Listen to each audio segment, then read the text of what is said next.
Je suis ravie de vous retrouver pour cette nouvelle session d'information sur DRTV. Mesdames, Messieurs, bienvenue.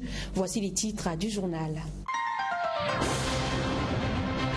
Occupation anarchique du domaine public, les personnes exerçant leurs activités dans les kiosques mobiles et Airtel Money, Congobit, Premier Bit et Kogelo ont jusqu'au 31 janvier pour libérer les trottoirs et autres espaces publics de la ville de Brazzaville, faute de quoi la loi s'appliquera. Et puis les habitations situées au quartier Maïté dans le 7e arrondissement Philo, menacées par une érosion.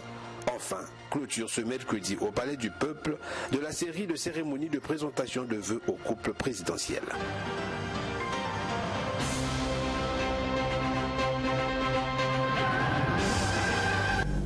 Une fois de plus, bienvenue à tous. Le réseau routier urbain de Brazzaville se dégrade jour après jour, surtout lorsque d'un pluie s'en mêle. Inondations et érosion par ici, coulées de boue par là. C'est le cas de cette érosion qui s'est invitée au quartier Maïté, dans le 7e arrondissement Philo et qui menace dangereusement la voie ferrée ainsi que le chantier abandonné de l'avenue Théophile Bemba. Vincent de Paul Koubemba et Chanel Kifouni étaient sur place. Suivi. Ensablement, inondation des habitations à Talangaï, ravinement et érosion du côté du quartier Maïté Amphilou. Voilà le décor que présentent les quartiers de Brazzaville après chaque pluie. Celles qui se sont abattues le lundi, mardi et mercredi ont encore accentué les choses. Ici, nous sommes à Maïté, à l'entrée du quartier Makazou. Les populations sont impuissantes devant ce phénomène qui dépasse leur entendement. La voie ferrée et la route en construction sont menacées par cette érosion. Ici, les populations pointent du doigt la direction générale du chemin de fer Congo-Océan. Nous sommes très indignés de constater ce dégât, mais ce dégât, ce n'est pas de la population, c'est le chemin de fer qui a mal tracé son chemin. Et nous l'interpellons à caractère obligatoire qu'ils viennent pour éviter le pire. Ces travaux avaient été salués par les populations qui croyaient déjà au désenclavement des quartiers Makazou et Mpérimpéry 2. Sous les travaux de l'avenue du Disic et Monseigneur Théophile Mbemba qui débouchait au sein de la mairie de Mfilou et à l'intersection avec l'avenue de la Frontière. M. Mouélé et les petits Dano sont presque dessus de cette façon de faire. Il y a les maisons qui sont inondées dans le quartier, ça fait pas beau. Après, je peux dire à 50 mètres de la voie ferrée. La voie ferrée. 30 mètres. Durant ces jours, le CFCO a voulu faire des travaux ici. Le chemin était vraiment bon. Et quand ils sont venus, ils ont voulu faire entrer leurs engins pour aller arranger au pont là-bas. Et quand ils ont arrangé, ils ont fait du n'importe quoi. Si tout ça est comme ça, c'est de leur faute. C'est la faute du CFCO. Au lancement des travaux, c'était les cris de joie et d'espoir. Près de 10 ans après, c'est le désespoir à Makazou et Maïté. La population se soucie de cette enveloppe débloquée pour réaliser des travaux qui sont devenus de nos jours les éléphants blancs de la ville de Brazzaville. La voie, c'est la voie publique. On interpelle également les grands travaux. C'était à eux de regarder. C'est un travail qu'ils ont commencé et qu'ils ont abandonné. Pourquoi? Qu'est-ce que nous avons fait? Moi, je demande aux autorités en premier d'arranger le chemin parce qu'il y a nos parents qui souffrent ici pour prendre même un taxi pour aller à l'hôpital. Les pluies diluviennes de ces 3 derniers mois ne cessent de causer le désastre et dénaturent l'environnement de Brazzaville où certains quartiers risquent d'être rayés de la cartographie de la ville de Brazzaville.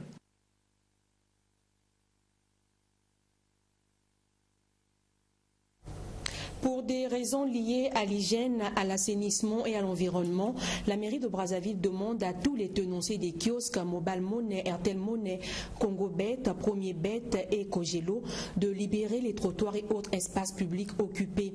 Un délai leur est accordé jusqu'au 31 janvier 2020. Dépassé ce délai, il sera procédé à un enlèvement forcé de ces kiosques. Plus de détails dans ce reportage de Justin Bombaka. À partir du 31 janvier prochain, l'hôtel de ville de Brazzaville procédera à un enlèvement forcé des kiosques de Mobile Money, Airtel Money, Kogelo, Congobet, Premier Bet, installés anarchiquement et illégalement sur le trottoir des grandes artères de Brazzaville. Un délai pratiquement d'un mois vient d'être accordé aux tenanciers de ces kiosques par la mairie de Brazzaville pour libérer ces lieux. Car il s'agit là, a indiqué l'hôtel de ville de Brazzaville, d'une situation contraire aux normes d'hygiène, d'assainissement et d'environnement. Les conducteurs ou les automobilistes se plaignent de ces kiosques. Donc ceux qui veulent exercer dans ce domaine, ils peuvent louer des boutiques en bonne et due forme. Que de saturer le trottoir. Ce n'est pas le maire qui autorise. Il y a quelques agents véreux autour des autorités. Il n'est pas admis qu'une société autorise ses sous-traitances à s'installer dans la ville sans autorisation préalable de la mairie de Brazzaville. Une société dite mère de téléphonie mobile qui vient solliciter une autorisation à la mairie pour un certain nombre de kiosques à implanter dans la ville, et puis subitement, elle a maintenant des sous-traitants qui passent par chez elle là-bas et se mettent à occuper les espaces publics dans la ville. Le maire de la ville ne peut plus accepter et tolérer ce genre de pratique. Sur l'esplanade du CNR TV, où à chaque occasion de fête, il y a des kermesses qui s'organisent là-bas pour salir la ville. Allez-y voir les trottoirs, allez-y voir les canalisations qu'il y a là-bas. C'est devenu des toilettes pour ceux qui vont là-bas. Mais le maire est très étonné parce que lui, c'est pas lui qui autorise ces installations-là. Ces kiosques qui ont envahi la ville de Brazzaville ternissent son image. Et puis, vous avez noté, selon les usages protocolaires, qu'après le corps diplomatique lundi et les corps constitués nationaux hier mardi, le président de la République, Denis Sassou Nguesso, et son épouse ont échangé les vœux avec les forces vives de la nation ce mercredi au Palais du Peuple. Les temps forts de cette cérémonie avec Christy Mationa.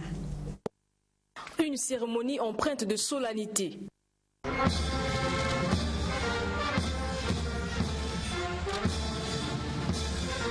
Tout à l'heure, le président de la République sera en face des forces vives de la nation. À la rencontre, deux temps forts. D'abord, avec des allocutions. Le secrétaire permanent du Conseil consultatif de la société civile et des ONG est le premier à dérouler son intervention avec une action prononcée sur la femme. Lui qui félicite Denis Sassou Nguesso pour avoir nommé 2 femmes préfets et placé à la tête d'une institution constitutionnelle une femme, Emilienne Raoul, au Conseil économique et social et environnemental. Germain Cephas et Wangui suggèrent même qu'au prochain remaniement, qu'il y ait encore plus de présence féminine avec des postes de souveraineté. Le décret présidentiel nommant les membres du Conseil économique, social et environnemental fait ressortir un nombre de femmes supérieur, soit 57% à celui des hommes, 43%, encore une première au Congo.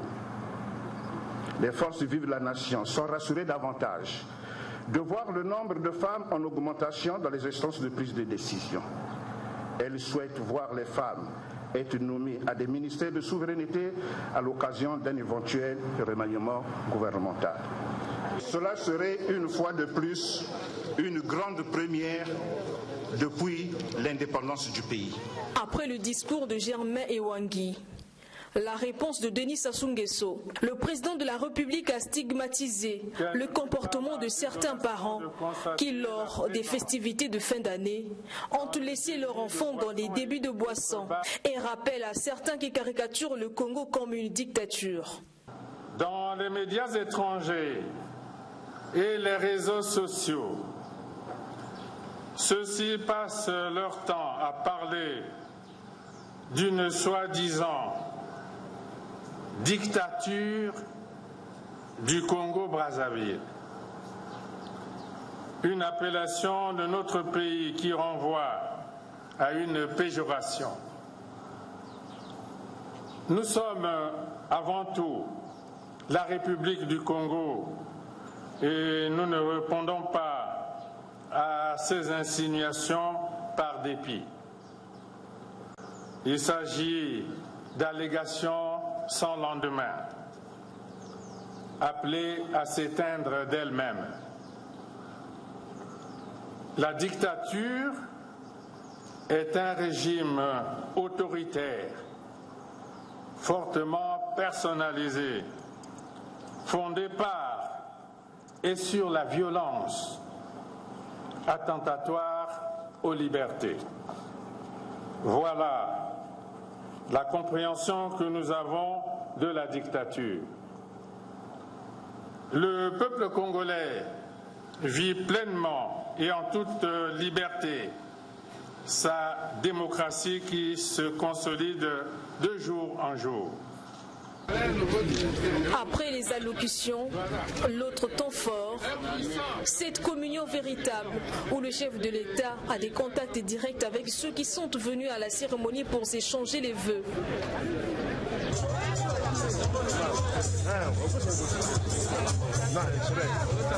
Cette cérémonie d'échange de vœux marque aussi la fin des séries de vœux, commencées le lundi dernier avec les corps diplomatiques.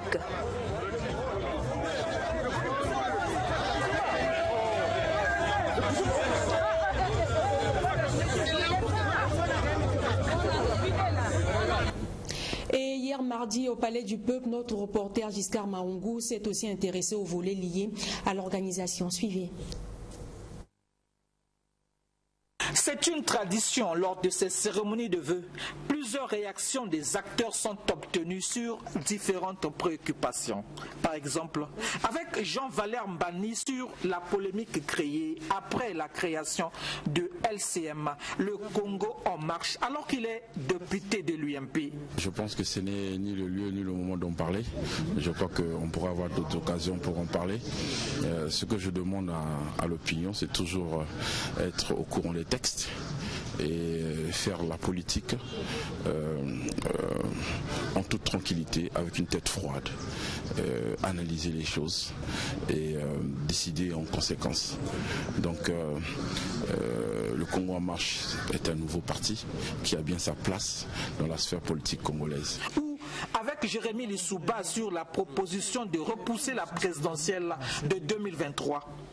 Malheureusement, comme c'est souvent le cas dans ces débats, on a raté l'essentiel du propos du chef de file de l'opposition, qui était que si nous allons vers 2021 sans de vraies réformes à la gouvernance électorale dans notre pays, on risque d'avoir encore des problèmes. On risque de se retrouver comme avec toutes les contestations et tous les problèmes que nous avons connus en 2016. Donc la proposition du chef de file de l'opposition s'inscrit d'abord dans la réforme de la gouvernance électorale. Juste Désiré Mondélé, le secrétaire général du club 2002 PUR, qui ne comprend pas la démarche de cette opposition. Notre constitution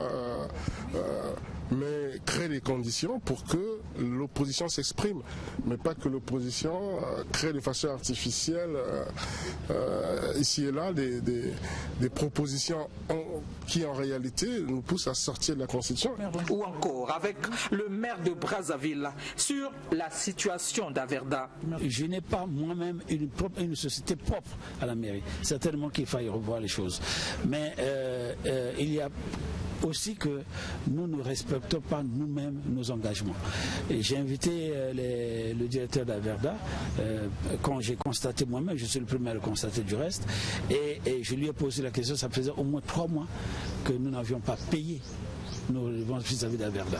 Mais aussi des érosions et autres ensablements à Brazzaville. Mais en ce qui nous concerne à Brazzaville, nous sommes en train de prendre des dispositions. Vous savez que le tout est accompagné des moyens.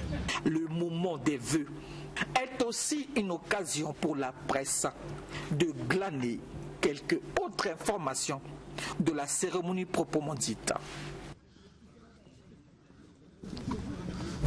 Après ces différentes réactions des acteurs politiques, changeons à présent de chapitre. Organisé par le projet des réformes intégrées du secteur public PRISP en sigle, le séminaire de perfectionnement et d'appropriation des nouvelles notions contenues dans le système comptable de l'OHADA, Organisation pour l'harmonisation en Afrique du droit des affaires, s'est ouvert mardi à l'attention des cadres de l'inspection générale de l'État. Ce séminaire qui s'étendra jusqu'au 24 janvier a pour objectif principal le renforcement des capacités des cadres en conformité avec les nouvelles procédures. Plus de détails avec Giscard Maungu une fois de plus.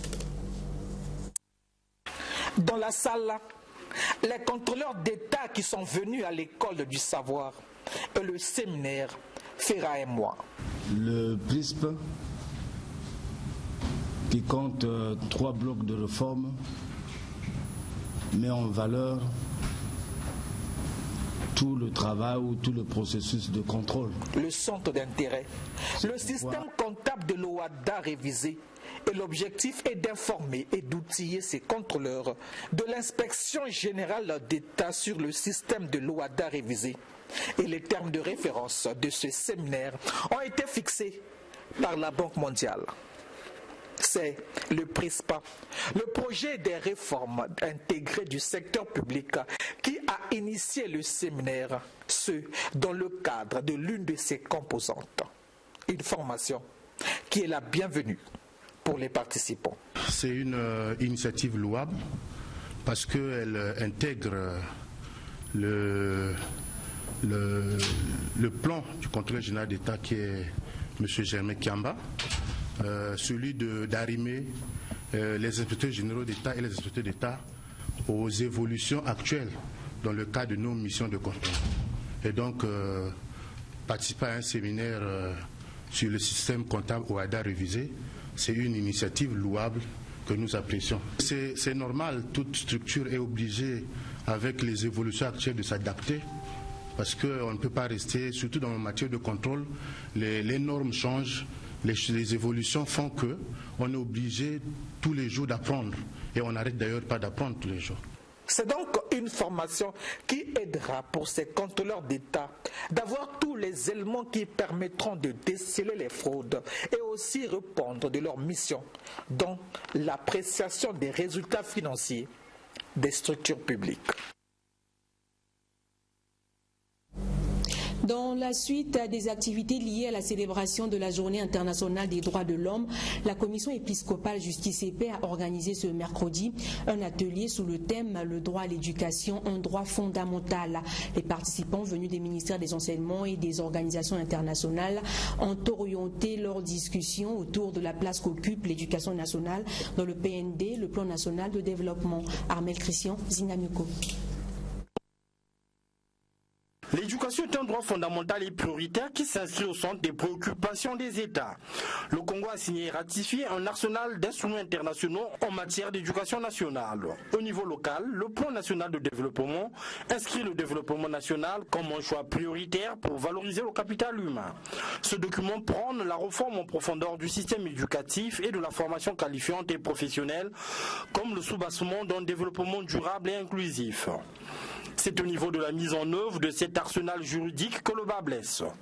Le droit à la gratuité de l'enseignement, pourtant garanti, a été mis entre parenthèses au nom de la conjoncture économique. Les décrets sur les normes applicables à l'école, comme la taille des classes, fixées à 50 élèves maximum au primaire et à 35 élèves au plus au secondaire, ne sont pas appliqués. Le budget accordé à l'éducation représente à peine 8 à 10% du budget national d'investissement. Tableau peu reluisant, ici dressé par la commission épiscopale Justice et Paix. Nous demanderons toujours au gouvernement d'investir davantage et de regarder aussi le cadre juridique. Le cadre juridique, voir comment ce droit à l'éducation avait été encadré depuis toujours dans la Constitution, dans la loi de 1995 et son décret d'application relatif aux normes applicables à l'école. Et bien sûr, aujourd'hui, l'évaluation qu'on en fait, des choses qui ont été faites, des structures qui ont été construites, mais globalement, on attend que le gouvernement fasse mieux. Parce qu'il y a des plaintes, il y a les rapports qui existent et qui révèlent qu'il y a dysfonctionnement au niveau de l'éducation nationale. Et quand pour nous tablons surtout sur l'éducation publique, c'est-à-dire que celle qui est financée par les voies publiques, parce que c'est la mission régalienne de l'État de s'occuper de l'éducation de tous les citoyens du pays. Nous pensons que les investissements dans l'éducation ne sont pas importants. Et je crois que le gouvernement lui-même est conscient de ces carences. Cet atelier a été aussi l'occasion pour présenter le projet École verte qui prépare les élèves à être des citoyens du monde, messagers des idéaux de protection de l'environnement. Ce projet comprend 4 modules: la formation, l'hygiène et l'assainissement, la production, verger et élevage de volailles, puis le planting d'arbres. Avant de nous séparer, nous allons parler sport. L'équipe dames handball de la DGSP se trouve présentement à Luanda en Angola où elle participe au tournoi amical international à l'occasion de la célébration des festivités marquant le 40e anniversaire de Petro Atlético. Disons pour faire complet que pour sa première sortie, DGSP a fait une bonne impression. Donald de Goma et Vrar Tikasumba. C'est dans le cadre des 40 ans d'existence de Petro Atlético d'Angola que les dames de la DGSP Handball Senior sont en Angola. La DGSP Handball Dames est venue honorer l'invitation de Petro Atlético en participant à ce tournoi amical international. Et pour sa première sortie, les protégés du colonel Serge Oboa ont reçu leur entrée en la matière en s'imposant face à Progresso de la localité par 32 à 23. Cette farouche détermination de vaincre a été affichée dès la première mi-temps où la bande à la capitaine du club, Sandrine Oyuku, s'est déchaînée en dominant son adversaire par 19 à 9. Au-delà du résultat, ce tournoi amical international permet à la DGSP d'affûter ses armes en vue de préparer les échéances futures aussi bien au niveau local que continental. La rencontre Progresso DGSP a permis au nouvel entraîneur des Congolaises de se faire une idée de quelques flottements qu'il faille très vite corriger. Ça fait double mission. Parce que avec les objectifs qu'on nous a encore rappelés, alors il requiert qu'on puisse refonder un type de jeu. Pour nous, c'est de l'observation que nous sommes en train de faire. C'est vrai que nous sommes passés aujourd'hui, mais l'idéal pour nous, c'est de regarder minutieusement nos forces. En attaque, en défense, les filles que nous avons, quel est le type de projet qu'il faut mettre en place. Voilà ce que nous sommes venus chercher ici en Angola. Pour cette deuxième journée de compétition, ce sont les hommes d'Interclubé qui ont ouvert le bal. Ils ont eu raison de leur homologue Petro Atlético, 24 à 21. 6 clubs participent à ce tournoi, 4 en dames et 2 en hommes.